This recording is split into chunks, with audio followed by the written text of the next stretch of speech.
Because your law is 1776. You got jet airplanes going 6,000 miles an hour, and you're reading books that was written on the back of horses. And you say you got constitutional rights, and you feed yourself all this hodgepodge stuff that's unreal, and then you come and want to play the same old business game as usual. Life is more than money and business, man. You know, it's like the world is dying, and you're saying, let me show you my new dance. Why don't you tell the public what's really going on? Why don't you tell them the water's so bad the fish can't live in it? Why don't you tell them that the polar caps are melting because you're creating so much heat with this machine? You see what I'm saying? Why don't you tell them the truth? That we were going to blow the world up in the 60s, but a handful of kids jumped up and said, no, give the other children a chance, and they saved it from being blown up. You live in the helter-skelter that the district attorney won. He won that reality for the people versus ManSun. And he was your champion. And you have to live with that because your children are coming up to it. And they'll come through it, just like we got through it in the 40s and the 50s when I was a beatnik. I wasn't a hippie. When I got ate up as a beatnik, I came back and looked at what they was doing with my image then.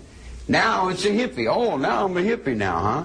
I was doing this a long, long time before the hippies ever was born. You see what I'm saying? I come out and see the circle that the hippies are running in. That's the circle I left behind me when me and him was out in the streets in the, what was it, the 50s and 40s? You see, I got no thought in the 60s. I'm not a child of the 60s. I'm not a Beatles fan. Everyone will hold your hand. I was doing the hard time in the penitentiary when they come out. Now you want me to suffer, so you put more pressure on me and beat me up some more and then say, now do you feel guilty? Then you're going to make me suffer till I say, okay, now I feel guilty. And then you feel secure now that I feel guilty? Was that going to make you feel better if I feel guilty? I have been behind the judge since 1943. In the infinite consciousness of those black robes, I have been on the dark side of the world you people live in for 43 years, for a little over 43 years. Juvenile halls, Cook County Jail, Chicago, Indianapolis, D.C., Virginia. I did a lot of time in Virginia, all over the country. I've been in and out of jails. I have nothing against no one unless they got something against me. You come up and you say hi, I say hi. You say I like you, I say well I like you. You say well I don't like you, I say well I don't like you. In other words, however you reflect to me is what I'm going to reflect back to you. I don't care what color you are, where you're from, or what you're doing, what race you are. I am me first, and that is Scotch. I'm from Scotland first. That's me. And I look out for that, number one, me. Just like everybody else does. Do you, Charlie, do you resent the fact that you've been in jail practically all your life? And if so, why did you continue to do things that put you in jail? Split the question, ask one at a time. I can't answer two questions. Do you resent the fact that you've been in jail practically all of your life? No, I don't know what resent is. That's a waste of mental energy. It's a waste of time. Do you feel it's wrong? Right or wrong, I don't judge. That's what they got guys in robes for. They judge. Tell me about your life here in prison. Do you read newspapers? Do you listen to the radio? Do you watch television? Do you communicate with people on the outside? What goes on for Charles Manson in this prison?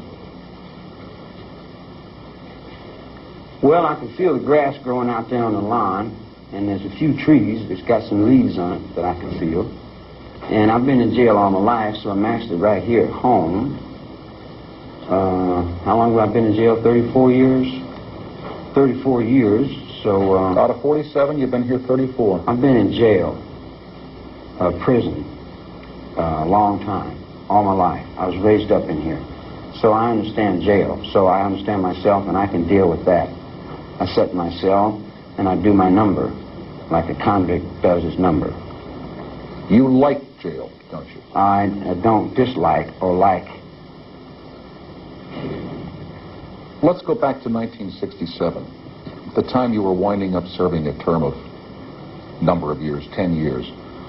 And written accounts indicate that you told the authorities, don't let me out, I can't cope with the outside world. Do you have a recollection of that? And you make a desperate plea out of something, man. There's no desperate plea out of it. I say I can't handle the maniacs outside. Let me back in. I didn't use the word desperate. That's your word, Charles. Yeah, well, your inflection and your voice tones were implications there. Well,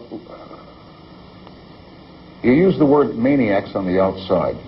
How are you different from the maniacs on the outside? And why do you call them maniacs? Because you know something, they think you are one. Yeah, it would reflect.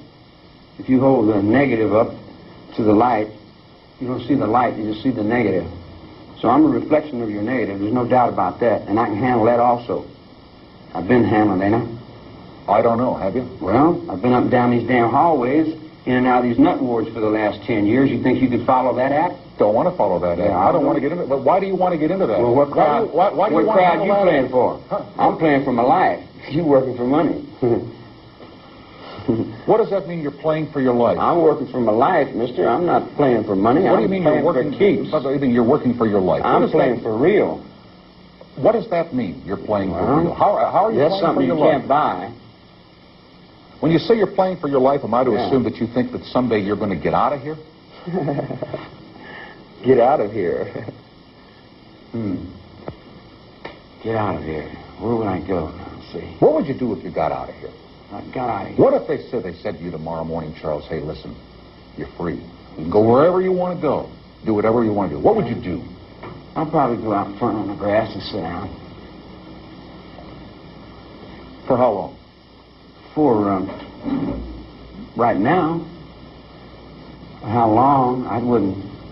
I could put a track record on it, or I could put a computer on it. Come on down. No, come on down. Get off computers, get off tracks. If you got out of here, there are a lot of people who think you'd go start killing people again. Again? Mm-hmm. Well, you guys are misinformed. I haven't killed anyone. What about Shay? What about him? Well, what about him? He got killed. Well, the word is you killed him. Word is you stabbed him. What does it feel like to kill somebody, Charles?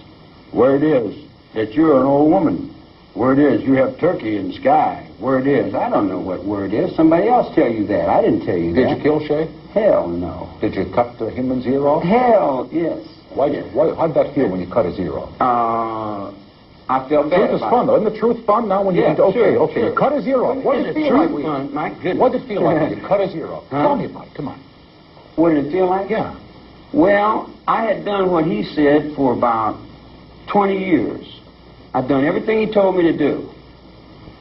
And I got to thinking, now, why don't this guy do something I tell him to do? And he said, no. I said, well, how comes I'm always doing what you tell me to do, but then you never do what I say do? And he said, well, blah, blah, blah. So I said, now you do what I say. And he said, no. I said, you do exactly what I say. And he said, no. I'm telling you. I'm not asking you. I'm telling you. You do exactly what I say. And he said, wow, where'd you get that? I said, I got it from my father in prison. He gave it to me. I had a little charm bracelet I used to carry it on when I was about that big. Mm-hmm. So skip that for a second. Yeah. Why was it so important for him to do what you say? Why do you like having people do what you want them to do? Why do you want to control them? Because, wait a minute. No, I was asked. The dude asked me, says, you my brother? I said, yeah, I'm your brother. He said, how much are you my brother? I said, completely. See, if I'm going to explain it to you, it's not going to be that easy. So you're going to have to bear with me. So, Bobby said, he was a young dude, and he said, I'm your brother. I said, okay. Bobby? I'm your brother. Beausoleil. I just got out of prison. Wait. Yeah. Let me interrupt you for a second. Yeah, well, then we're gone with that talk. No, because you're getting on then the... Then we'll go to another one, and then you make me look crazy. No. You can make yourself look crazy, Charles. Okay. I can't make you look crazy, and please believe me. All right. I'll believe you, and I'll put it in my left-hand pocket for later. Let me take you back to you wanting this man, Hinman. I cut the dude's ear off because he was over Bobby. And Bobby was a youngster and really didn't know what the hell he was doing. And he was a kid, and he never had no man show him nothing, see? So I was telling the boy, I said, The guy, he says, you got my money. I said, go and get the money or leave him alone. You're taking me to another story. No, I'm trying to tell you the same thing, and we'll be here for 1,000 years unless you let me finish. No. We won't be here for that long at all if you'll just speak to this one point.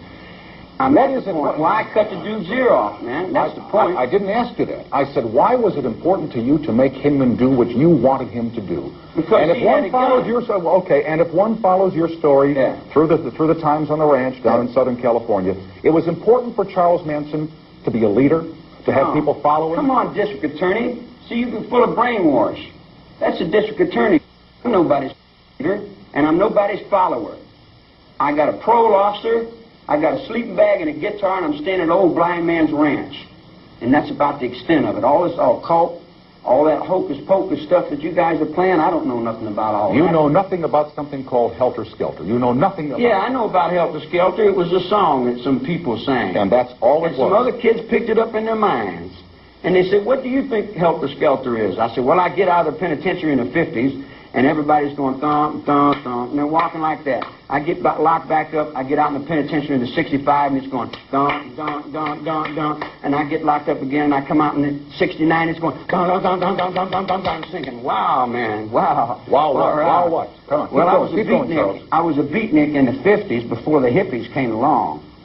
You know, I cut a rut down through Acapulco, and I smoked Acapulco before you knew what it was. And I lived in the Tombs, and I was in the Cook County Jail in Chicago when you were playing cricket in high school, see? Like you live in another world. I live in street people's world.